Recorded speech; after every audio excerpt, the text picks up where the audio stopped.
查维发现前方开阔地有2只公驼鹿，他必须谨慎处理，一旦扣动扳机，也只能选择一只，要找有把握的出手，才可能有收获。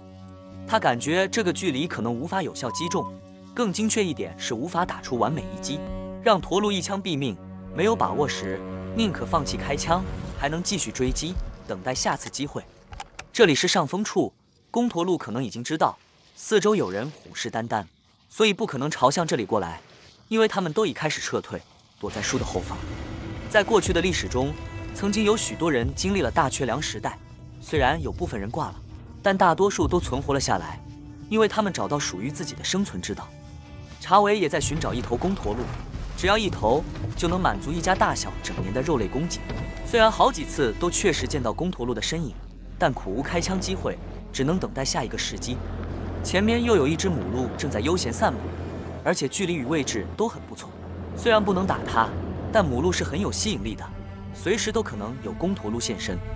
今天已经是猎鹿季的第5天，目前一无所获，让查维还是感到些微压力，又开始模仿起驼鹿的叫声，试图用母鹿加上叫声吸引公驼鹿前来送头。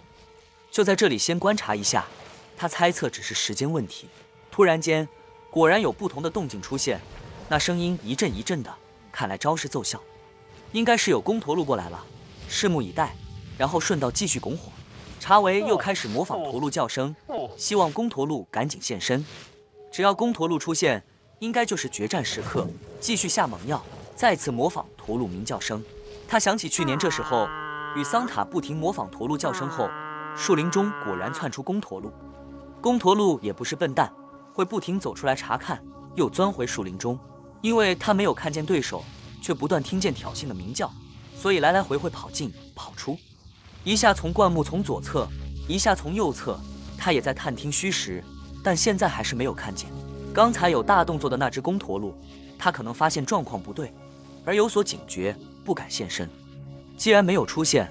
那就不要在一个地方死磕，必须不断转移，找到下一头驼鹿。每一次都是很好的学习，即便没有成功出击。这片土地最酷的地方就是它永远不曾改变，日月循环，一如往昔。在这岁月中学会技能，磨练技术，从年轻到成熟，每个阶段都有不同的回忆。即使今天不成功，只要保有初心，下次重来一回，然后想想过往的美丽记忆，失败的感觉就会被冲淡，明天又是精神抖擞再出发。此时查维又发现河岸上似乎有驼鹿身影，赶紧将船熄火，准备举枪。要想打到猎物，必须先确认是否为目标动物，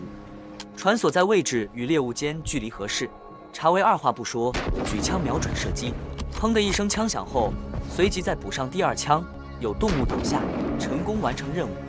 真的是人狠话不多，在有把握的距离下，2枪就足以让巨兽倒下，但仍需要前去确认公驼鹿已经离苦得乐，确实躺在原处，才算功德圆满。猎鹿季这几天真的是压力山大，过程中确实有碰见几只公驼鹿，但就是不凑巧，完全没有出手机会。今天终于天道酬勤，让我们能得到救赎。身为一个猎人，你不能毫无底线，看到黑影就开枪，这样很可能会违法，更可能的是滥杀无辜，让不该死的动物死了。正因为自己的坚持，上天才会赏赐一头这么美丽的公驼鹿。扣除毛皮，猎物身上的肉足以撑起一个家庭的猫冬季节。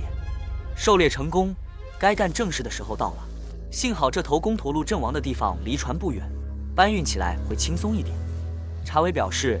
我们用不同的标准来衡量自己是否富足，只要有这一份大肉塞满冰箱，冬季完全立于不败之地，无需担心饿肚子的问题。驼鹿全身上下都是宝，